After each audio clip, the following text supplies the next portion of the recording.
Good morning, students. Today we will start next chapter, polynomial.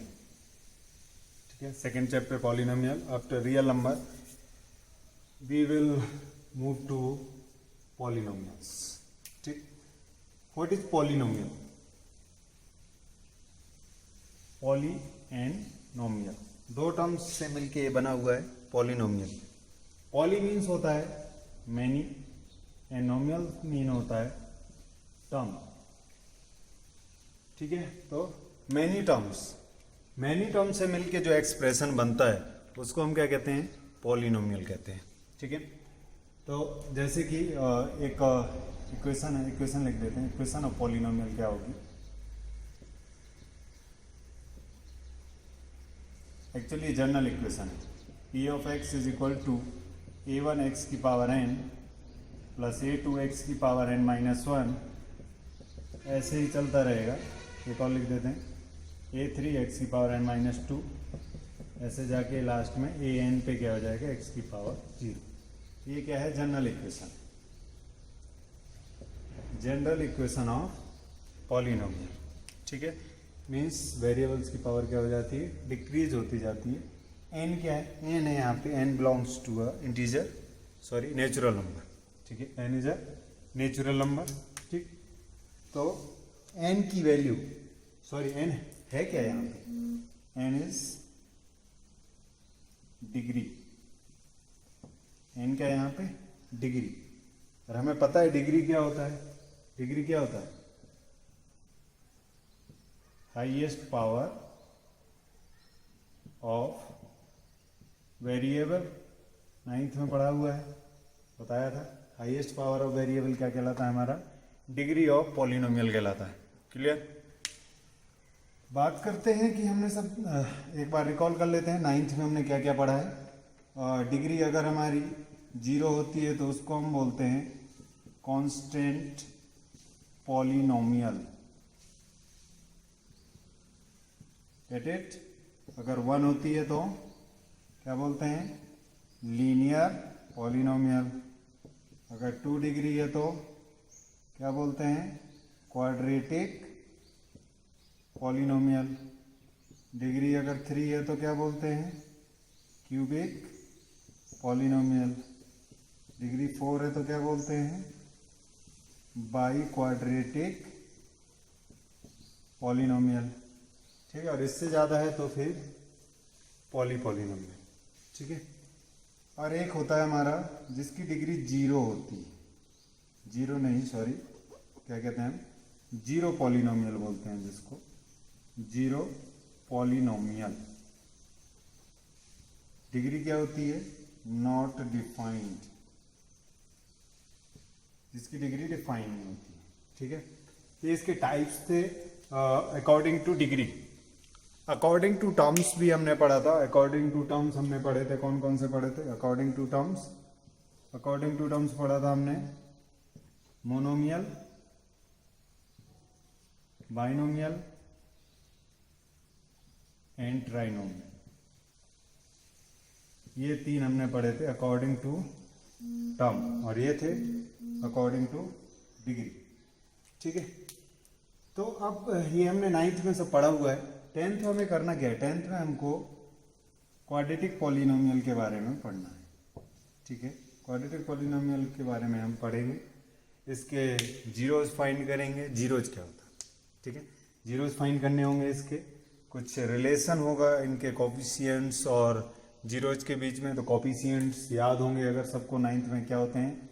ये a1, a2, a3, ये सब क्या होते हैं? कोफिशिएंट कहलाते हैं. जो वेरिएबल के साथ मल्टीप्लाई में होता है उसको हम क्या बोलते हैं? Coefficients of variable.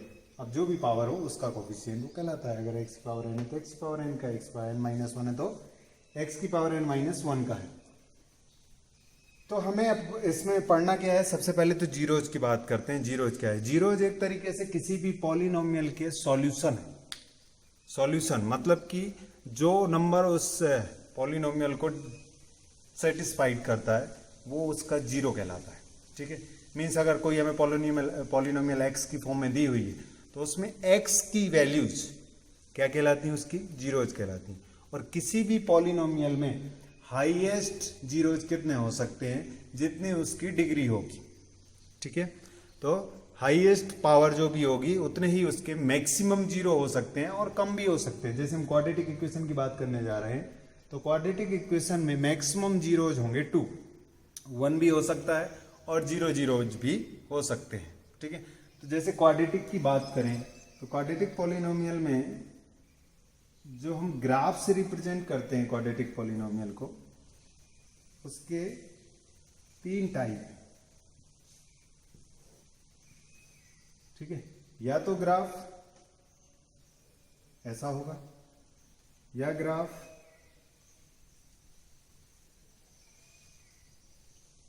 ऐसा होगा, या फिर ऐसा होगा। ठीक है, ये 3 टाइप के ग्राफ बन सकते हैं। अब ये ऊपर को है या नीचे को है, नीचे को भी हो सकता है, डिपेंड करता है कि एक्स स्क्वायर का कोफिशिएंट क्या है। ठीक है, अगर हमारी इक्वेशन क्या है, हम बात कर रहे हैं क्वाड्रेटिक पॉलिनोमियल की, a x square plus b x plus c, ये हमारी क्वाड्रेटिक पॉलिनोमियल है। ठीक है, तो ये इसका ग्राफ होता है। इस टाइप के ग्राफ को हम क्या बोलते हैं, पैराबोला बोलते हैं। ठीक है, पैराबोला बोलते हैं इसको, याद करने की ज़रूरत नहीं है, बट अभी 11th में जाओगे तब ये टर्म पढ़ोगे जाके, 11th 12th में यूज होगा, तो ध्यान रहना कि हम इस टर्म के बारे में सुन चुके हैं कि इसको क्या बोलते हैं, हम पैराबोला बोलते हैं। ठीक है, तो अब जब ये ग्राफ इस एक्सिस को 2 पॉइंट पे कट करता है, ठीक है, 2 पॉइंट पे कट करता है, तो इसके 2 जीरोज होते हैं। और यहाँ पे अगर एक पॉइंट पे टच या कट कर रहा है तो कितने जीरो होंगे, 1 जीरो होंगे। और यहाँ पे कट ही और टच दोनों नहीं कर रहा है, तो यहाँ पे क्या हो गया, 9 जीरो। मतलब कि क्वाड्रेटिक पॉलिनोमियल के जो मैक्सिमम जीरोज हो सकते हैं वो कितने हो सकते हैं, 2 मैक्स जीरो 2 हो सकते हैं, मिनिमम 0 हो सकते हैं। ठीक है, अब यही चीज अगर हम क्वाड्रेटिक इक्वेशन में बात करेंगे, ये क्या है, क्वाड्रेटिक पॉलिनोमियल, 4th चैप्टर हम पढ़ेंगे क्वाड्रेटिक इक्वेशन, वहां भी हम ये ग्राफ करके दिखाएंगे। तब हम तुम्हें वहां पे बताएंगे कि वहां पे यहाँ भी 2 रूट्स आएंगे, यहाँ भी 2 रूट्स आएंगे और यहाँ भी 2 रूट्स आएंगे। ठीक है, वहां पे इक्वेशन में जितनी उसकी डिग्री होती है उतने ही उसके रूट्स होते हैं। बस इसकी एक्स की वैल्यू को जीरोज बोलते हैं और वहां पे रूट्स बोलते हैं या सॉल्यूशन बोलते हैं। ठीक है, तो वहां पे जब आएंगे तब बात करेंगे। अभी हम बात करते हैं यहाँ पे, तो कैसे डिसाइड हुआ कि जो हमारा ग्राफ था, कर्व था, वो एक्स एक्सिस को, एक्स एक्सिस कहाँ पे है, ये एक्स एक्सिस होती है और ये वाई होती है, तो एक्स एक्सिस को जितने पॉइंट पे कट या टच कर रहा है, ठीक है, जितने भी पॉइंट पे टच या कट कर रहा है उतने क्या होंगे, इसके जीरोज होंगे। यहाँ पे 2 पॉइंट पे कट किया, यहाँ पे 1 पॉइंट पे टच कर रहा है, यहाँ पे कहीं भी ना कट कर रहा है एक्स एक्सिस को, ना टच कर रहा है, इसलिए 0, यहाँ पे 1 और यहाँ पे 2। मतलब कि कोई भी ग्राफ अगर हमें दिया हुआ है तो उसको उसके कितने जीरोज होंगे ये चेक करने के लिए हमें एक्स एक्सिस पे देखना होगा कि वो कितनी जगह पे कट या टच कर रहा है। ठीक है, उतने उसके जीरोज होंगे। तो फर्स्ट एक्सरसाइज हमारी इसी पे बेस्ड है, ग्राफ देख के हम बता सकते हैं। जैसे कि एक एग्जाम्पल ले लेते हैं हम, एक एग्जाम्पल है और ऐसे है कुछ, मान लो ये, तब ये देखो कि ये ग्राफ एक्स एक्सिस को कितनी जगह पे कट कर रहा है या टच कर रहा है, तो 1 2 3 4, तो इसके कितने होंगे, 4 जीरोज होंगे। ठीक है, तो ऐसे एक्सरसाइज 1.2.1 आप देख के कर सकते हैं। ठीक है, बहुत आसान है, बस बताना है ग्राफ को देख के कितनी जगह टच या कट कर रहा है एक्स एक्सिस को। जो हमारा सेकेंड टॉपिक है वो है relationship between coefficient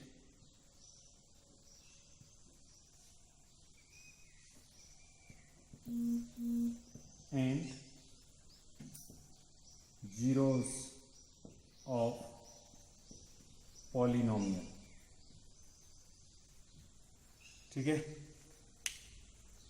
zeros and coefficient and zeros of polynomial. तो कोफिशिएंट और जीरोज की बात करते हैं।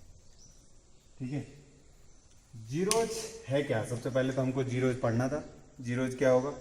ठीक है, कोई भी real number for any real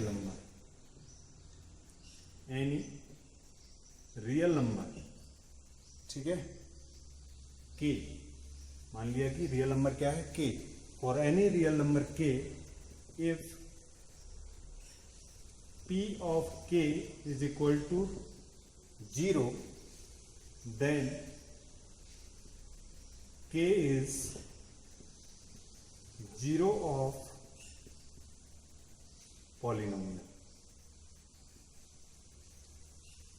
polynomial px। कोई पॉलिनोमियल px है, ठीक है, कोई पॉलिनोमियल px है, तो उस px में कोई भी रियल नंबर k अगर हम रखते हैं और उससे हमको क्या मिल जाता है, पॉलिनोमियल आंसर 0 आ जाता है, तो वो क्या k क्या कहलाएगा, उसका 0 कहलाएगा।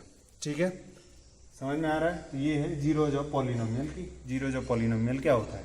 ठीक, अब फाइंड कैसे करते हैं जीरोज? अगर हमको कोई पॉलिनोमियल दिए, ये तो हो गया, मान लो चेक करना हो तो के जो भी नंबर है उसको रख दिया, अगर 0 आ रहा है तो वो हो गया उसका 0।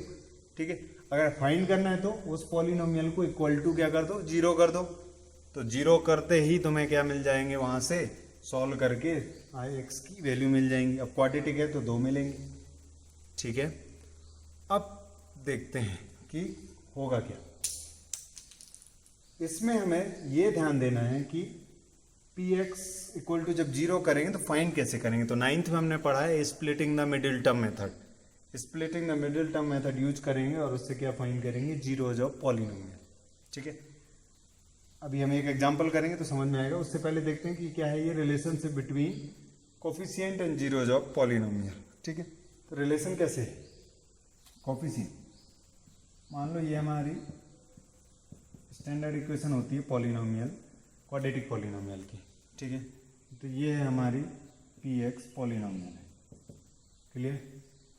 अब इसको हम सॉल्व करके यहाँ से क्या करेंगे, सॉल्व फॉर जीरोज क्या होगा, for zeros px is equal to 0, px को 0 करेंगे, मतलब कि इस इक्वेशन को 0 करेंगे, ax square plus bx plus c equal to 0, then we find value of x using splitting the middle term, splitting the middle term को split करके हम x की वैल्यू फाइंड कर लेंगे। ठीक है, तो मान लिया कि x की 2 वैल्यू आई, x इज इक्वल टू एक आया अल्फा और एक आया x इक्वल टू बीटा। जो 2 वैल्यू आई थी हमने उनको नेम दे दिया, क्या दे दिया, एक अल्फा है और एक बीटा है। ये दोनों क्या है हमारे, ये दोनों क्या है, जीरोज, क्या है, जीरोज। और a b c ये क्या है, कोएफिशिएंट है। कोएफिशिएंट क्या है, a b एंड c। ठीक है, तो इन दोनों के बीच में रिलेशन क्या होता है, जो रिलेशन होता है वो होता है कि सम ऑफ जीरोज होता है हमारा minus coefficient of x upon coefficient of x square. ठीक है, मतलब क्या हुआ, सम ऑफ जीरोज क्या थे, अल्फा और बीटा, तो alpha plus beta equal to किसके हो गया, माइनस कोएफिशिएंट ऑफ x का कोएफिशिएंट क्या है, b, upon coefficient of x square क्या है, कोएफिशिएंट a। ये क्या बन गया हमारा, ये फॉर्मूला बन गया कि sum of zeros alpha plus beta equal to minus b by a। Second होता है product of zeros, product of zeros, और वो किसके इक्वल होता है, constant term upon coefficient of x square. ठीक है, तो प्रोडक्ट क्या होगा, alpha into beta is equal to constant term कितना है, c upon coefficient of x square a, ये आ गया हमारा c बाई ए। ये हमारा सेकेंड रिलेशन। तो ये है हमारा रिलेशन बिटवीन। तो ये क्वेश्चन का स्टेप्स हैं और प्रोसेस है कि पहले हम क्या करेंगे, splitting the middle term use करेंगे और x की वैल्यू फाइंड करेंगे, अल्फा एंड बीटा निकालेंगे, उसके बाद यहाँ से रिलेशन वेरीफाई करेंगे। ठीक है, एग्जाम्पल से समझते हैं। Before that pause the video to note it down. देखते हैं क्या क्वेश्चन के थ्रू। क्वेश्चन है 6x square minus 7x minus 3। ये हमको एक पॉलिनोमियल गिवन है। कह रहा है कि find the zeros of the given polynomial and verify the relation between zeros and coefficients of the polynomial. ठीक है, सबसे पहले जीरोज फाइंड करते हैं। तो अगर यह मान लिया कि ये हमारा px है, ठीक है, तो for zeros px equal to क्या होना चाहिए, 0 होना चाहिए। Mean 6x square minus 7x minus 3 किसके इक्वल होना चाहिए, 0 के इक्वल होना चाहिए। ठीक है, अब using splitting the middle term,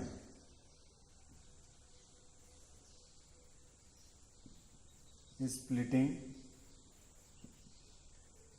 the middle term क्या होता था, splitting the middle term, constant term को हम कोफिशिएंट ऑफ एक्स स्क्वायर से मल्टीप्लाई करते हैं तो कितना आएगा, 6 इंटू माइनस 3 माइनस 18 आएगा। ठीक है, अब 18 के ऐसे फैक्टर करो कि उनका एडिशन या सब्ट्रैक्शन -7 आए। ठीक है, तो 9 और 2 अगर हम मल्टीप्लाई करते हैं तो 18 मिल रहा है, तो 9 माइनस 2 करेंगे तो 7 मिलेगा। और हमें चाहिए माइनस का 7, तो -9 ले लो प्लस 2 ले लो तो माइनस का 7 आ जाएगा। ठीक है, तो ये हमारा रफ वर्क था। तो क्या होगा, 6x square minus 9x plus 2x minus 3 equal to 0। ठीक है, splitting the middle term 9th में बहुत अच्छे से पढ़ा हुआ है, तो बहुत डिटेल में जाने की जरूरत नहीं है। फिर भी अगर किसी को नहीं आ रहा है तो मुझे कमेंट करके पूछ सकते हैं। ठीक है, अब क्या करते हैं, इन दोनों में पेयर कॉमन और इन दोनों में कॉमन। इन दोनों में क्या कॉमन है, 3 कॉमन है, x कॉमन है, तो 3 2 जा 6 और x माइनस 3 3 जा 9, x आ गया बाहर, प्लस इन दोनों में 1 कॉमन है तो 2x माइनस 3 इक्वल टू, अब 2x माइनस 3 दोनों में कॉमन है, बाहर ले लो, बचा क्या, यहाँ 3x बचा, यहाँ 1 बचा प्लस का इक्वल टू 0। इन दोनों का मल्टीप्लिकेशन 0 है, इसका मतलब या तो ये 0 होगा या ये 0 होगा, या दोनों 0 होंगे। ठीक है, तो यहाँ से x कितना आ गया, 3/2 और यहाँ से -1/3। ये आ गई x की 2 वैल्यू। ये क्या है हमारे zeros. Let this is alpha and this is beta. एक को अल्फा बोल दिया और एक को बीटा बोल दिया। क्या लिख दो हम, जीरोज आर 3/2 एंड -1/3। ये 2 जीरोज हो गए। ठीक है, अब करते हैं हम वेरिफिकेशन। क्या करना है, वेरिफिकेशन करना है। वेरिफिकेशन हेडिंग डालेंगे, वेरिफिकेशन। अब सबसे पहले क्या लिख लो कि इक्वेशन से ABC निकलो।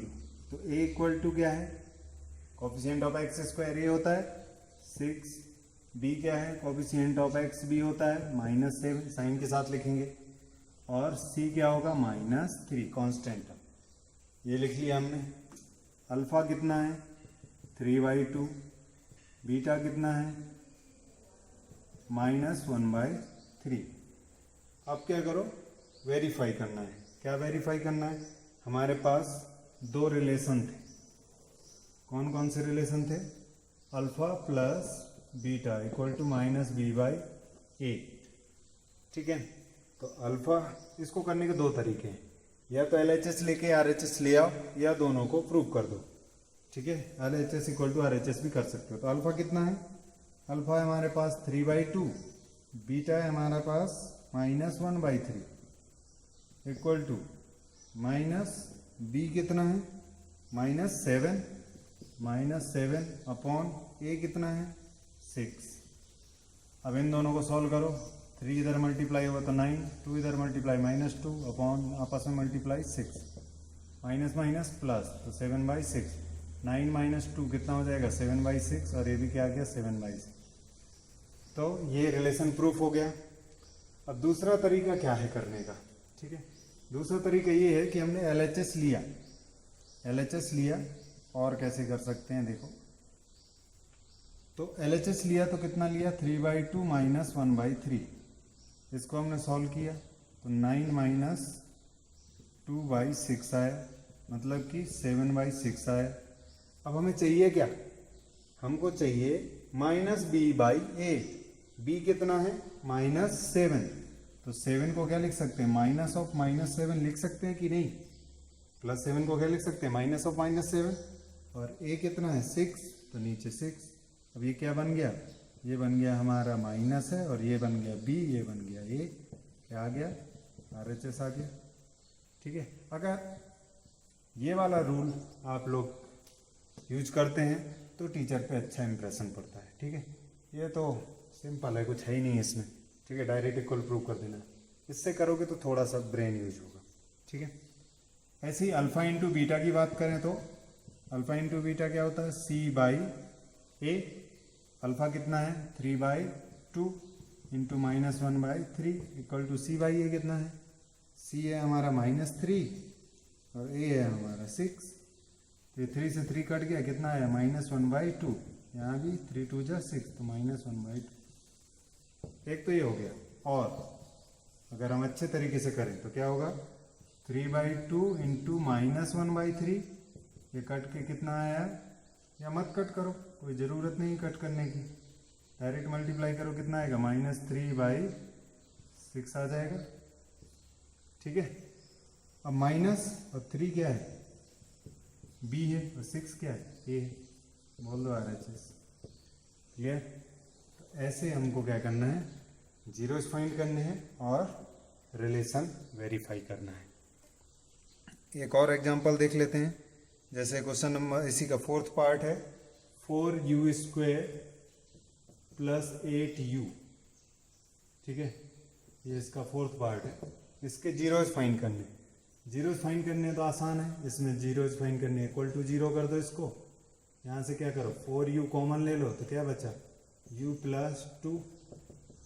अब या तो ये 0 या ये 0, तो यहाँ से आ गया u 0, यहाँ से आ गया u + 2 0, यहाँ से u कितना आ जाएगा, u आ जाएगा -2 और एक 0। तो इसको बोल दिया अल्फा, इसको बोल दिया बीटा, ठीक है। तो अल्फा + बीटा कितना हो जाएगा, -b/a होना चाहिए, ठीक है।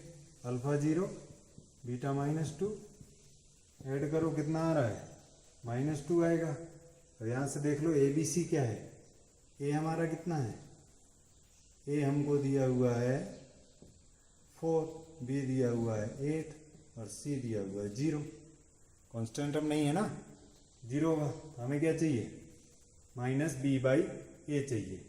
अब b है 8 और a है 4, तो 8 -2 को क्या लिख सकते हो आप, 8/4 लिख सकते हो कि नहीं लिख सकते हो, 4 2 जा 8। अब ये क्या हो गया प्रूफ, -b आ गया और ये a आ गया, ठीक है। ऐसे ही अल्फा इंटू बीटा निकाल सकते हैं। अल्फा इंटू बीटा क्या होता है, C/A।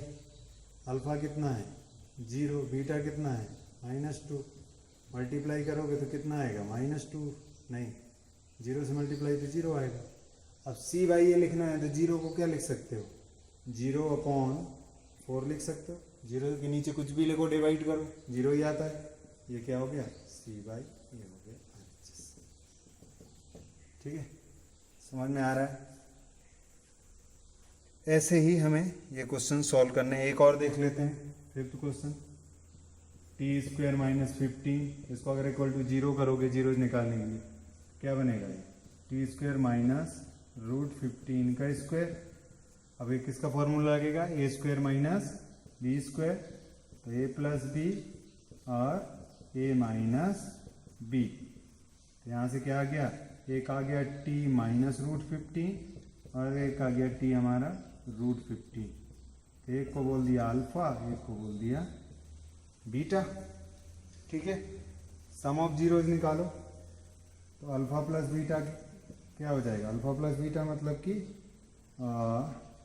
-√15 + √15 which is equal to 0 आ गया। अब 0 को हम माइनस बी बाई ए की फॉर्म में लिखना चाहते हैं, ठीक है। तो अब ए बी सी तो लिख लो, क्या होगा, ए कितना है, टी स्क्वायर का कॉफिशिएंट 1, बी कितना है, टी का कॉफिशिएंट है ही नहीं है 0, सी कितना है -15। क्लियर।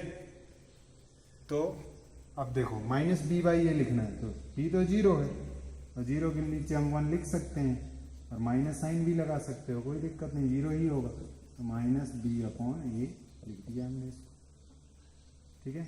ऐसे अल्फा इंटू बीटा की बात करें तो अल्फा इंटू बीटा क्या होगा, -√15 इंटू √15, तो रूट कैंसिल हो जाएगा, तो आ जाएगा -15।